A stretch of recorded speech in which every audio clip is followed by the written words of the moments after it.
Another strategy for factoring polynomials is to use factoring by grouping. Now, we have done this before when we factored quadratics. So let's remind ourselves how we did that on quadratics. I would start here by multiplying a times c, I get negative 12, and b goes on the bottom, positive 1.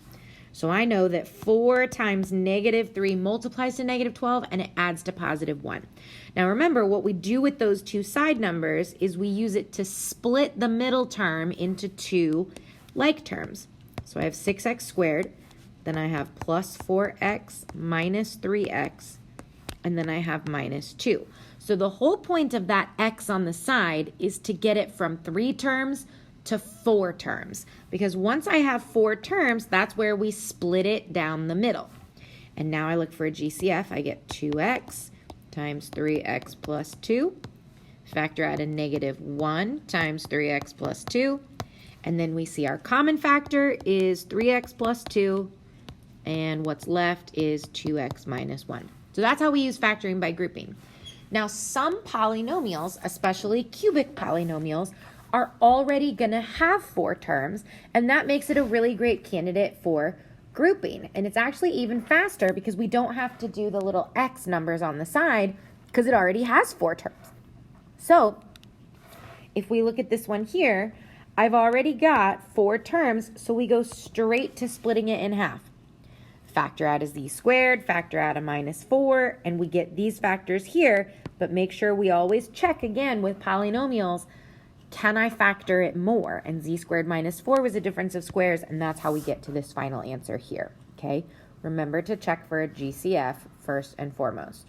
So let's go ahead and factor completely here. Okay, number 9, I see 4 terms, and I don't see a GCF, so that means I'm ready to split it in half right here.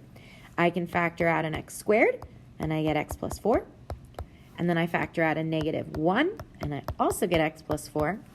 So x plus 4 is what they have in common, and x squared minus 1 is what's left. Now, this one always gets overlooked, but 1 is a perfect everything. 1 squared is 1, 1 cubed is 1, 1 to the 4th is 1. Any power is also 1.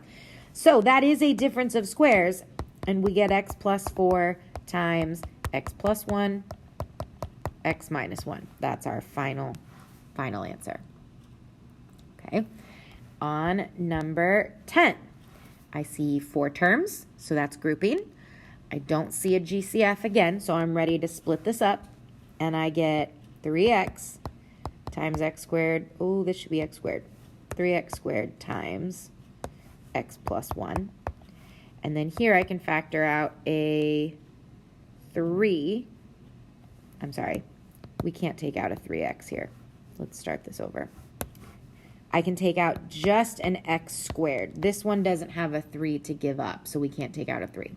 So we can factor out an x squared, which gives us 3x plus 1.